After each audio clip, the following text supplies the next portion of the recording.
प्रिय स्टूडेंट, मैं आपको एक सूचना देना चाहती हूँ। मैंने खबरी ऐप पर भी अपना एक चैनल बनाया है जिसका नाम है LFD हिंदी ट्यूटोरियल। इस चैनल पर आप आपकी परीक्षा से संबंधित सामग्री सुन सकते हैं। इस खबरी ऐप का लाभ यह है कि आप कम से कम डाटा का उपयोग कर अपने उपयोग की परीक्षा सामग्री सुनकर याद कर सकते हैं। खबरी ऐप पर मेरे चैनल का लिंक आपको डिस्क्रिप्शन बॉक्स में मिलेगा। आप खबरी ऐप पर मेरे चैनल पर जाएं और LFD हिंदी ट्यूटोरियल को फॉलो करें। धन्यवाद। हेलो स्टूडेंट्स, मेरे channel LFD Hindi and GK education में आप सभी का स्वागत है। और आज मैं आप सभी को पढ़ाने जा रही हूँ कक्षा 8 की हिंदी की पुस्तक का पाठ 5 चिट्ठियों की अनूठी दुनिया। और इस पाठ के लेखक हैं अरविंद कुमार सिंह। और इस पाठ को पढ़ाने से पहले मैं आप सभी से कहना चाहूंगी कि आपने अभी तक मेरे चैनल को सब्सक्राइब नहीं किया है तो प्लीज जल्दी से सब्सक्राइब कर लीजिए ताकि मेरे आने वाले हर नए वीडियो का लाभ सबसे पहले आपको मिल सके। तो चलिए बच्चों, शुरू करते हैं पाठ 5 चिट्ठियों की अनूठी दुनिया। पत्रों की दुनिया भी अजीबो गरीब है और उसकी उपयोगिता हमेशा से बनी रही है। पत्र जो काम कर सकते हैं वह संचार का आधुनिकतम साधन नहीं कर सकता है। पत्र जैसा संतोष फोन या SMS का संदेश कहाँ दे सकता है। बच्चों, अभी जैसे फोन चलने लगे हैं, SMS चलने लगे हैं, लेकिन जैसा हमें पत्र को पढ़कर मिलता था जैसा सुख पहले के टाइम पर, वैसा अब नहीं मिल सकता। पत्र एक नया सिलसिला शुरू करते हैं और राजनीति, साहित्य तथा कला के क्षेत्रों में तमाम विवाद और नई घटनाओं की जड़ भी पत्री होते हैं। दुनिया का तमाम साहित्य पत्रों पर केंद्रित है, यानी पत्रों पर टिका हुआ है तमाम साहित्य। और मानव सभ्यता के विकास में इन पत्रों ने अनूठी भूमिका निभाई है। पत्रों का भाव सब जगह एक सा है, भले ही उसका नाम अलग अलग हो। यानी पत्रों को अलग अलग भाषा में अलग अलग बोला जाता है। बच्चों, मैं बताती हूँ किस तरीके से अलग अलग बोला जाता है। जैसे देखिए, पत्र को उर्दू में खत, संस्कृत में पत्र बोला जाता है, कन्नड़ भाषा में, कन्नड़ के साइड बोला जाता है कागद, तेलुगु में बोला जाता है उत्तरम और जाबू, जाबू और लेख, तथा तमिल में काडिद कहा जाता है। तमिल भाषा में बोलते हैं पत्र को काडिद। तो हो गए ना पत्रों के अलग अलग नाम। पत्र यादों को सहेजकर रखते हैं, इसमें किसी को कोई संदेह नहीं है। हर एक की अपनी पत्र लेखन कला है और हर एक के पत्रों का अपना दायरा। दुनिया भर में रोज करोड़ों पत्र एक दूसरे को तलाशते तमाम ठिकानों तक पहुंचते हैं। भारत में ही रोज 4.5 करोड़ चिट्ठियां डाक में डाली जाती हैं, जो साबित करती हैं कि पत्र कितनी अहमियत रखते हैं। मतलब पत्र बहुत जरूरी है। भारत के प्रधानमंत्री पंडित जवाहरलाल नेहरू ने सन 1953 में सही कहा था। क्या कहा था बच्चों, मैं बताती हूँ आपको। ये कहा था, हजारों सालों तक संचार का साधन केवल हरकारे, हरकारे इंग्लिश में बोलते हैं रनर्स, या फिर तेज घोड़े रहे हैं। उसके बाद पहिए आए, पर रेलवे और तार से भारी बदलाव आया है। तार ने रेलों से भी तेज गति से संवाद पहुंचाने का सिलसिला शुरू किया। अब टेलीफोन, वायरलेस और आगे रेडार दुनिया बदल रहा है। पिछली शताब्दी में पत्र लेखन ने एक कला का रूप ले लिया। डाक व्यवस्था के सुधार के साथ पत्रों को सही दिशा देने के लिए विशेष प्रयास किए गए। पत्र संस्कृति विकसित करने के लिए स्कूली पाठ्यक्रमों में पत्र लेखन का विषय भी शामिल किया गया है। आप सभी को पता है कि आपके कोर्स में पत्र भी पूछे जाते हैं कि पत्र लिखने का तरीका क्या होता है। भारत ही नहीं, दुनिया के कई देशों में ये प्रयास चले और विश्व डाक संघ ने अपनी ओर से भी काफी प्रयास किए। विश्व डाक संघ की ओर से 16 वर्ष से कम आयु वर्ग के बच्चों के लिए पत्र लेखन प्रतियोगिताएं आयोजित करने का सिलसिला सन 1972 से शुरू किया गया। यह सही है कि खास तौर पर बड़े शहरों और महानगरों में संचार साधनों के तेज विकास तथा अन्य कारणों से पत्रों की आवाजाही प्रभावित हुई है। पर देहाती दुनिया से मतलब है गांव से, जहां पर पूरी तरह से गांव के लोग रहते हैं। पर देहाती दुनिया आज भी चिट्ठियों से ही चल रही है। आप लोगों ने देखा होगा कि गांव में तो अभी भी कई जगह चिट्ठियों से संदेश भेजा जाता है बच्चों, कई जगह भेजा जा रहा है अभी भी। फैक्स ईमेल, टेलीफोन तथा मोबाइल ने चिट्ठियों की तेजी को रोका है, पर व्यापारिक डाक की संख्या लगातार बढ़ रही है। मतलब अभी भी डाक का चलन है हमारे देश में, यानी अभी भी व्यापार डाक से ही हो रहा है हमारे देश में।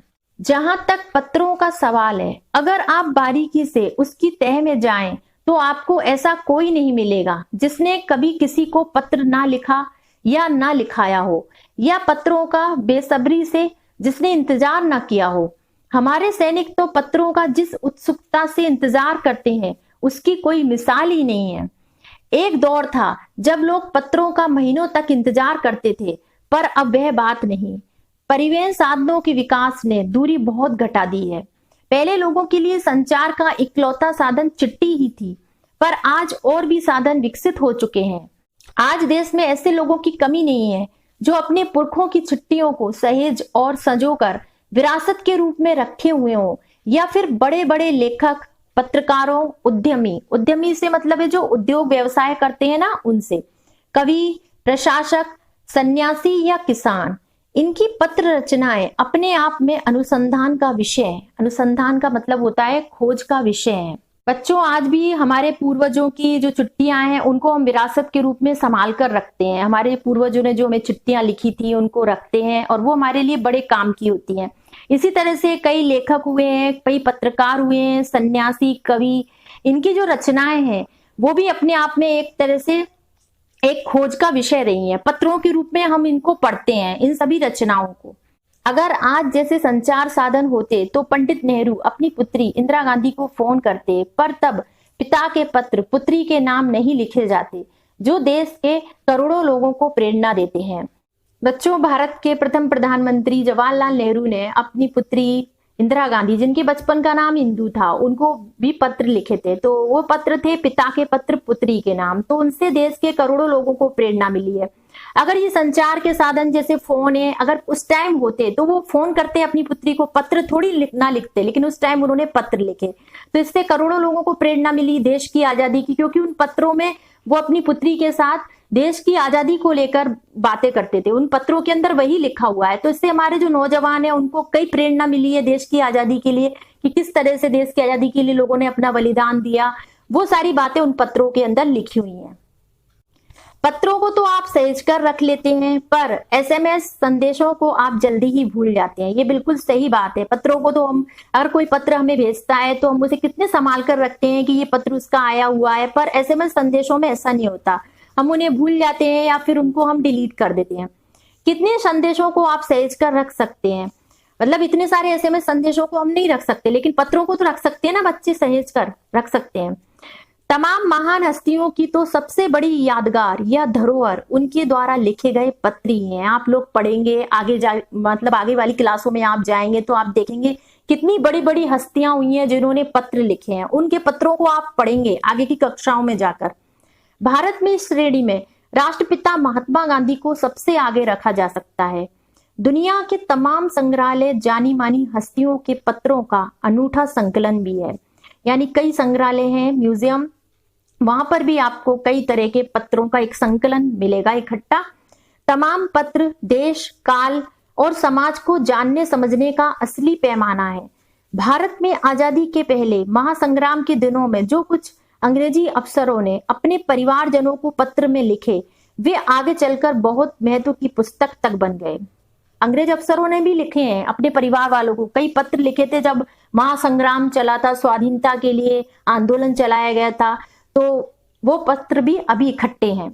इन पत्रों ने साबित किया है कि यह संग्राम कितनी जमीनी मजबूती लिए हुए था। महात्मा गांधी के पास दुनिया भर से तमाम पत्र केवल महात्मा गांधी इंडिया लिखे आते थे। मतलब महात्मा गांधी के पास इस नाम से, महात्मा गांधी इंडिया नाम से पत्र लिखकर आते थे। तमाम पत्र आते थे, पूरी दुनिया से पत्र आते थे और वे जहां भी रहते थे वहां तक पहुंच जाते थे। आजादी के आंदोलन की कई अन्य दिग्गज हस्तियों के साथ भी ऐसा ही था। गांधी जी के पास देश दुनिया से बड़ी संख्या में पत्र पहुंचते थे, पर पत्रों का जवाब देने के मामले में उनका कोई जोड़ नहीं था। बहुत ही अच्छा जवाब देते थे गांधी जी। कहा जाता है कि जैसे ही उन्हें पत्र मिलता था उसी समय वे उसका जवाब भी लिख देते थे। मतलब इंतजार नहीं करते थे, तुरंत जवाब लिखते थे महात्मा गांधी। अपने हाथों से ही ज्यादातर पत्रों का जवाब देते थे।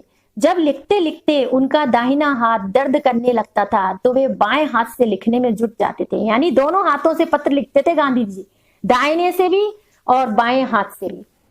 महात्मा गांधी ही नहीं, आंदोलन के तमाम नायकों के पत्र गांव-गांव में मिल जाते हैं। पत्र भेजने वाले लोग उन पत्रों को किसी प्रशस्ति पत्र से कम नहीं मानते हैं। प्रशस्ति पत्र का मतलब होता है बच्चों प्रशंसा पत्र, जो हम किसी प्रशंसा में लिखते हैं, किसी की तारीफ में लिखते हैं ना, वो वाले पत्र। और कई लोगों ने तो उन पत्रों को फ्रेम कराकर रख लिया है, मतलब फ्रेम करवाकर उन पत्रों को टांग रखा है। यह है पत्रों का जादू। तो बच्चों पता चल गया आपको पत्रों का जादू क्या है। यही नहीं, पत्रों के आधार पर ही कई भाषाओं में जाने कितनी किताबें लिखी जा चुकी हैं। वास्तव में पत्र किसी दस्तावेज से कम नहीं है। जैसे डॉक्यूमेंट्स होती हैं उसी तरह से हम पत्रों को भी संभाल कर रख सकते हैं। हिंदी के एक कवि हुए सुमित्रानंदन पंत, तो उनके भी एक रचना है, मैं आपको बता देती हूँ। पंत के 200 पत्र बच्चन के नाम लिखे थे उन्होंने। और निराला के पत्र हमको लिख्यो है कहा, ये निराला के पत्र हैं। तथा पत्रों के आईने में दयानंद सरस्वती समेत कई पुस्तकें आपको मिलेंगी। स्वामी दयानंद सरस्वती, उन्होंने भी कई पुस्तकें लिखी हैं। कहा जाता है कि प्रेमचंद खास तौर पर नए लेखकों को बहुत प्रेरक जवाब देते थे तथा पत्रों के जवाब में वे बहुत मुस्तैद रहते थे। मुस्तैद रहने का मतलब होता है तैयार रहना। इसी प्रकार नेहरू और गांधी के लिखे गए रविंद्रनाथ टैगोर के पत्र भी बहुत प्रेरक हैं। नेहरू और गांधी ने रविंद्रनाथ टैगोर के लिए पत्र लिखे हैं। महात्मा और कवि के नाम से महात्मा गांधी और रविंद्रनाथ टैगोर के बीच सन 1915 से 1941 के बीच के पत्राचार का संग्रह प्रकाशित हुआ है, जिसमें बहुत से नए तथ्यों और उनकी मनोदशा का लेखा जोखा मिलता है। पत्र व्यवहार की परंपरा भारत में बहुत पुरानी है। बच्चों, मैंने अभी आपको बताया कि काफी प्राचीन समय से पत्र लिखे जाते रहे हैं। अब तो फिर भी कम हो गए हैं, लेकिन व्यापार के क्षेत्र में अभी भी पत्र बहुत आगे निकल चुके हैं और अभी भी पत्रों से ही आचार व्यवहार किया जाता है। पर इसका असली विकास आजादी के बाद ही हुआ है। जब हम आजाद हुए, हमें आजादी मिली, उसके बाद इसका और तेजी से विकास हुआ है। तमाम सरकारी विभागों की तुलना में सबसे ज्यादा गुडविल डाक विभाग की ही है। इसकी एक खास वजह यह भी है कि यह लोगों को जोड़ने का काम करता है। घर घर तक इसकी पहुंच है। संचार के तमाम उन्नत साधनों के बाद भी चिट्ठी पत्री की हैसियत बरकरार है। शहरी इलाकों में आलीशान हवेलियां हो या फिर झोपड़पट्टियों में रह रहे लोग, दुर्गम जंगलों से घिरे गांव हो। दुर्गम का मतलब होता है जहां जाना कठिन होता है, ऐसे जंगल। दुर्गम जंगलों से घिरे गांव हो या फिर बर्फबारी के बीच जी रहे पहाड़ों के लोग, समुद्र तट पर रह रहे मछुआरे हो या फिर रेगिस्तान की ढाड़ियों में रह रहे लोग। बच्चों, यहाँ पर ढाड़ियों से मतलब होता है कच्चे मकानों की बस्ती जो गांव से कुछ दूर बनी हो। आज भी खतों का ही सबसे अधिक बेसब्री से इंतजार होता है। एक दो नहीं, करोड़ों लोग खतों और अन्य सेवाओं के लिए रोज भारतीय डाकघरों के दरवाजों तक पहुंचते हैं और इसकी बहुआयामी भूमिका नजर आ रही है।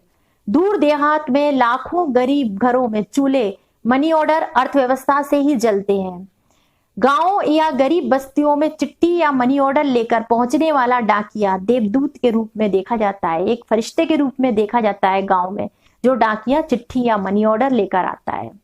बच्चों, अब हम पढ़ते हैं इस पाठ के प्रश्नोत्तर। सबसे पहले है पाठ से में प्रश्नोत्तर, जिसमें पहला प्रश्न है, पत्र जैसा संतोष फोन या एसएमएस का संदेश क्यों नहीं दे सकता। इसका उत्तर है, फोन या एसएमएस दोनों का संदेश छोटा होता है, जबकि पत्र लेखन में हम अपने मन के भावों को काफी अच्छी तरह से व्यक्त कर सकते हैं, सामने वाले को बता सकते हैं। पत्र में अपनी बात को हम विस्तार से लिख सकते हैं, मतलब बड़े रूप में लिख सकते हैं।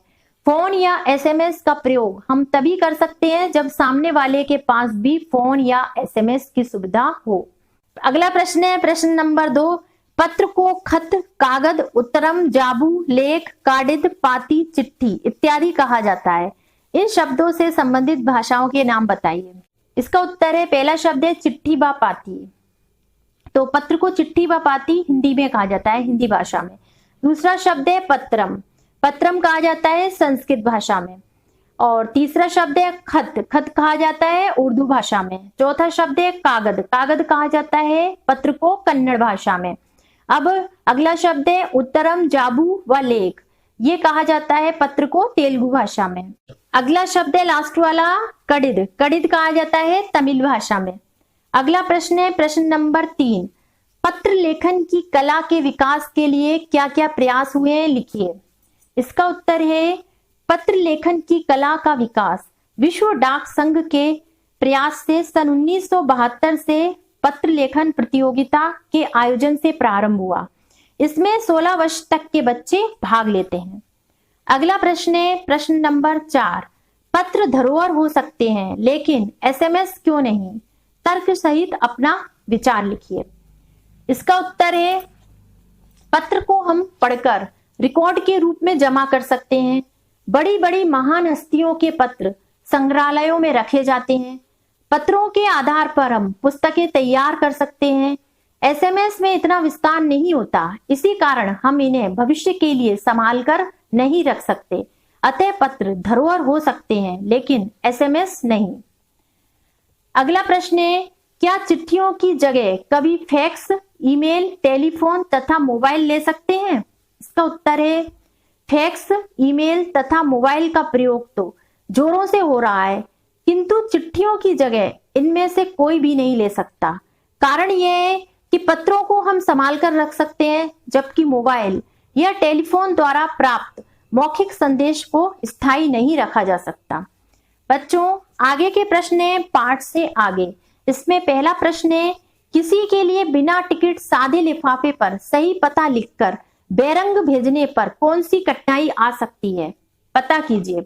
इसका उत्तर है कई बार हमने देखा है कि यदि पत्र पर टिकट ना लगा हो तो वह बेरंग हो जाता है और ऐसा पत्र जिसे भेजा जाता है उसे टिकट का 2 गुना पैसा देना पड़ता है, और अगर पैसा ना दे तो पत्र पोस्ट ऑफिस में जमा हो जाता है और हमारा संदेश बिना पहुंचे रह जाता है।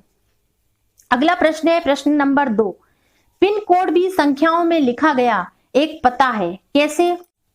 इसका उत्तर है पिन कोड का पूरा नाम पोस्टल इंडेक्स नंबर है। इसके हर अंक के अंदर कुछ ना कुछ छिपा रहता है। इसका पहला अंक राज्य को, अगले 2 अंक संबंधित क्षेत्र को तथा अंतिम 3 अंक संबंधित डाकघर के सूचक होते हैं। इस प्रकार हम कह सकते हैं कि पिन कोड संख्या के रूप में लिखा गया एक पता होता है। अगला प्रश्न है प्रश्न नंबर 3, ऐसा क्यों होता था कि महात्मा गांधी को दुनिया भर से पत्र महात्मा गांधी इंडिया पता लिखकर आते थे?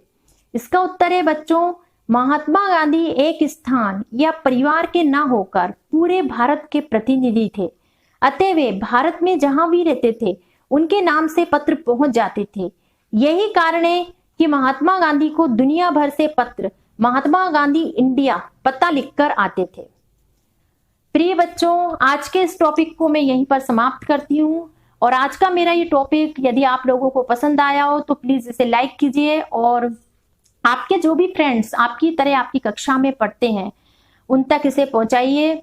और जो नए हैं मैं उनसे कहना चाहूंगी कि आप मेरे चैनल को सब्सक्राइब जरूर कीजिए। धन्यवाद।